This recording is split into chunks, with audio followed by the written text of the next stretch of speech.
আদানি আর সম্বল ইস্যুতে সংসদ চত্বরে বিক্ষোভ দেখানো হয়েছে। সংসদ চত্বরে বিক্ষোভ দেখিয়েছে ইন্ডিয়া জোট। আর ইন্ডিয়া জোটের এই বিক্ষোভে কিন্তু তৃণমূল কংগ্রেস নেই। ফের ইন্ডিয়া জোটের সঙ্গেই কি দূরত্ব বাড়ছে তৃণমূল কংগ্রেসের? রাজীব চক্রবর্তী আমাদের প্রতিনিধি আমাদের সঙ্গে রয়েছেন। রাজীব, এই বিক্ষোভে ইন্ডিয়া জোটের বিক্ষোভে যেহেতু সম্বল এবং আদানি ইস্যুতে এই বিক্ষোভ দেখানো হয়েছে, তৃণমূল কংগ্রেস সেই জন্যই কি দূরত্ব বজায় রাখছে?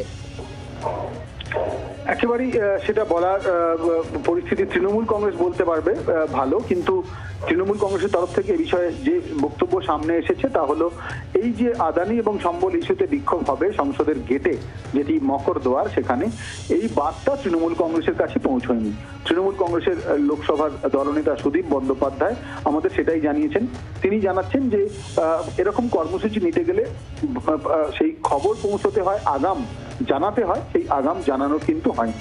কিন্তু এখানে একটি বিষয় রয়েছে যে এই কর্মসূচি বা এই ধরনের কর্মসূচি যেখানে ঠিক হয়, সেই বৈঠক সকাল 10টায়, যেটা ইন্ডিয়া জোটের বৈঠক মল্লিকার্জুন খার্গের দপ্তরে, পুরনো যেটি সংসদ ভবন, এখন নতুন নাম সংবিধান সদন, সেখানে সেই বৈঠকটি হয়। সেই বৈঠকে কিন্তু তৃণমূল কংগ্রেস গত এক সপ্তাহ ধরে অনুপস্থিত থেকেছে।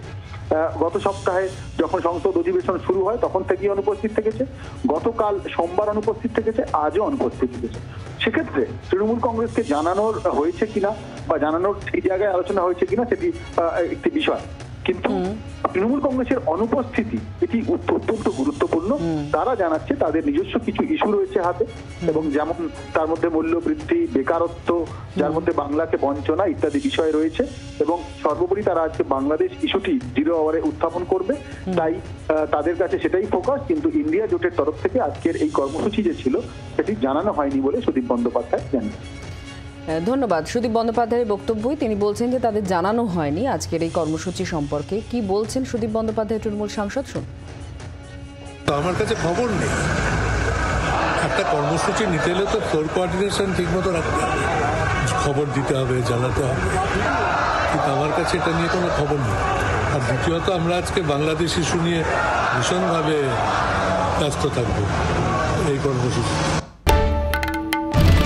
বাংলার আওয়াজ, বাঙালির আবেগ, জি 24 ঘন্টা।